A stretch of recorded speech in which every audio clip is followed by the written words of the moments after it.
Bien-aimés dans le Seigneur, Shalom et bienvenue dans cette émission intitulée La révélation de l'Évangile. Aujourd'hui marque la quatrième et dernière partie de la série sur les fausses prières. L'épisode d'aujourd'hui va répondre à la question de savoir comment faire une bonne prière. Tout d'abord, qu'est-ce qu'une bonne prière? Une bonne prière est celle dont les affirmations ou les déclarations sont conformes aux saintes Écritures. En d'autres termes, une bonne prière est celle dont les déclarations sont en conformité avec ce que Dieu a déjà dit dans la Bible. C'est ainsi qu'aujourd'hui, nous allons partager 3 voies principales à suivre pour faire une bonne prière. Et la première est que tu dois connaître celui à qui tu adresses ta prière. En effet, la prière est une conversation avec Dieu. Même dans le monde physique ou naturel, pour parler à quelqu'un, il faut au préalable connaître un peu la personne avec qui tu veux parler. Ainsi, par exemple, tu dois savoir si la langue que tu vas utiliser pour s'exprimer, pour s'adresser à telle ou telle autre personne, est-ce que cette personne la comprend? Est-ce que cette personne n'est pas muette? Il en est de même pour une prière. Nous qui sommes des chrétiens, nous savons bien évidemment celui à qui nous adressons nos prières, c'est-à-dire à Dieu. Maintenant, tu dois connaître et être conscient de la nature de Dieu. Et par nature, par essence, nous savons que Dieu est amour. Ainsi donc, tu dois être conscient de ça. Ça veut dire parce que là où il y a de l'amour, il y a de l'attention. Donc, quand tu fais ta prière, tu dois être conscient que Dieu t'écoute.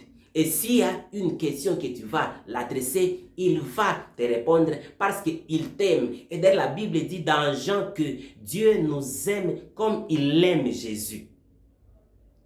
Tu dois deuxièmement connaître les caractères de Dieu.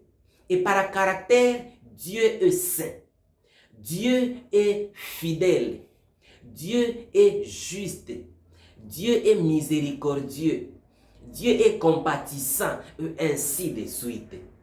La deuxième voie à suivre pour faire une bonne prière, c'est que tu dois te connaître toi-même. Ça veut dire que tu dois être conscient de qui tu es. Tu dois savoir pourquoi, en qualité de qui tu t'adresses à Dieu. Tu dois être conscient de qui tu es pour Dieu et qui est Dieu pour toi. Et tu dois donc savoir que Dieu est notre Père. Et donc nous sommes les enfants de Dieu. Donc en prière, tu dois être conscient que tu t'adresses à ton Père. Tu t'adresses à ton Père qui t'aime. À ton Père qui est fidèle. Parce qu'en fait, comme nous l'avons dit dans l'épisode précédent, si tu ne connais pas qui tu es, tu ne sauras pas non plus ce que tu as. Et quand tu ne sais pas ce que tu as, tu vivras justement comme si tu n'avais rien. Parce qu'il est difficile de jouir d'une chose dont tu ne sais pas que ça t'appartient. Voilà pourquoi il est important, très important, de se connaître soi-même. Et la troisième et dernière voie à suivre pour faire une bonne prière, c'est que tu dois connaître ce que Dieu a déjà dit à propos de ton sujet de prière. En effet, peu importe ton sujet de prière, tu dois savoir qu'il y a quelque chose que Dieu a déjà dit à propos de ton sujet de prière. Alors tu dois d'abord, avant de prier, chercher à connaître, à savoir ce que Dieu a déjà dit à propos de ton sujet de prière. C'est ainsi, par exemple, si tu veux prier pour la guérison, pour ta propre guérison par exemple, tu dois savoir qu'est-ce que Dieu a déjà dit sur ma guérison. C'est ainsi que tu ne dois pas demander à Dieu de te guérir. Tu ne dois pas dire, Seigneur, guéris-moi. Non. Ça, c'est une fausse prière. Pourquoi? Parce qu'elle n'est pas conforme avec ce que Dieu a déjà dit à propos de ta guérison. Et qu'est-ce qu'il a déjà dit? Dieu a déjà dit que tu es déjà guéri. C'est ainsi que tu n'as pas besoin de demander à Dieu de te guérir. Tu n'as pas besoin que Dieu te guérisse. Par contre, tu as besoin d'apprendre à libérer ta guérison. Parce que quand tu as reçu Christ, la Bible dit que Dieu t'a donné l'esprit de son Fils. Et dans l'esprit de son Fils, il y a toute la puissance. Tel il est, tel nous sommes aussi dans ce monde. On ne dit pas que tel nous serons. Il dit, la Bible dit, tel il est, tel nous sommes aussi dans ce monde. Est-ce que là où Jésus est-ce qu'il est malade? Est-ce qu'il tombe malade? Non.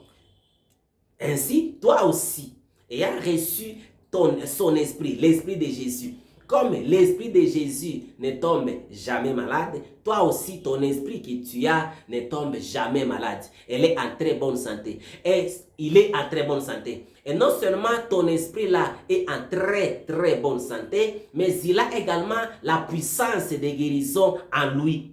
C'est ainsi que tu as seulement besoin de libérer cette puissance de guérison qui se trouve dans ton esprit, de la libérer dans ton corps pour que tu sois physiquement en très bonne santé.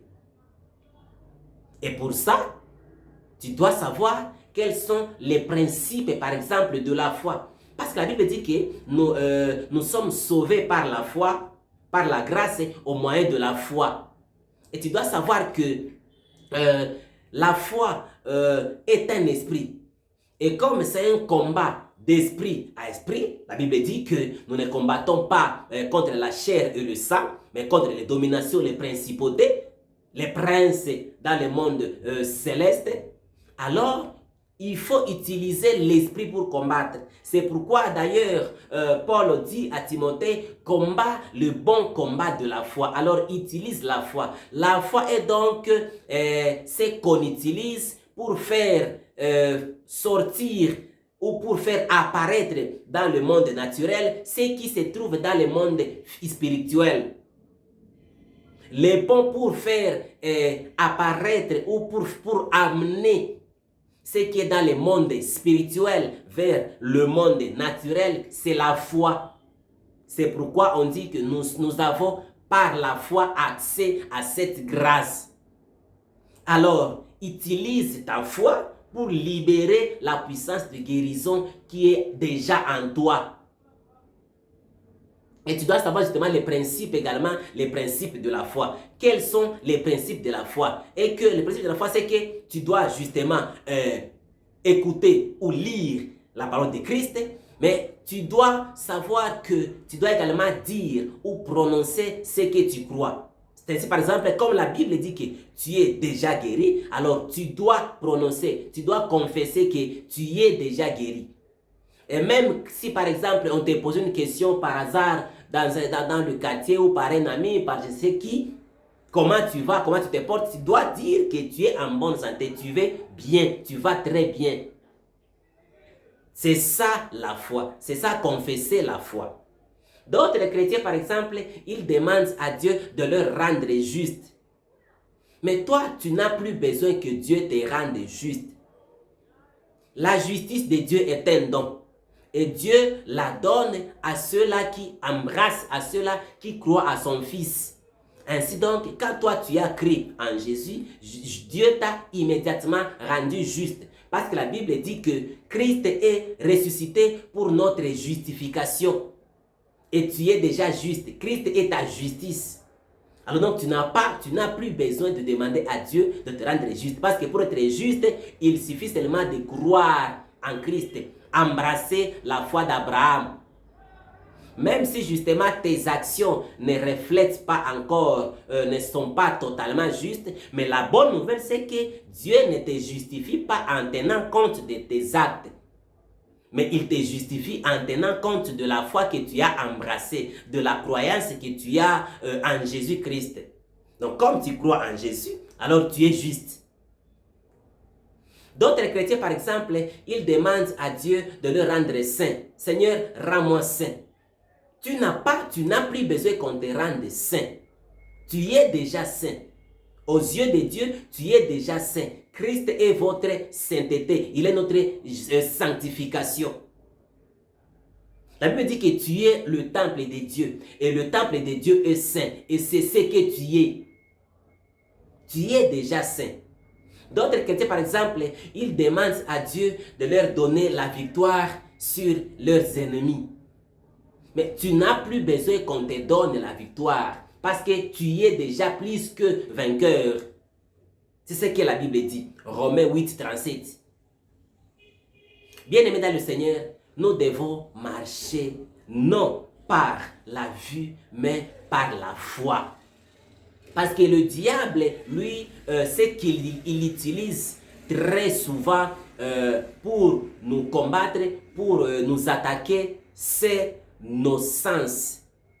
Alors, parce que la Bible dit telle chose, mais naturellement ou physiquement, le diable va faire à ce que tu puisses te concentrer sur ce que tu vois, sur ce que tu ressens, sur ce que tu entends.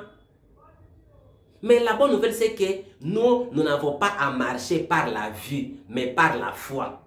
Parce que le vrai combat, c'est le combat de la foi. Voilà un peu, très chers serviteurs de Dieu, bien-aimés dans le Seigneur, ce que nous avions à partager dans la série sur les fausses prières. Nous vous remercions d'être à l'écoute de la chaîne du ministère des éveillés et en particulier dans cette émission intitulée La révélation de l'évangile. Que Dieu vous bénisse abondamment.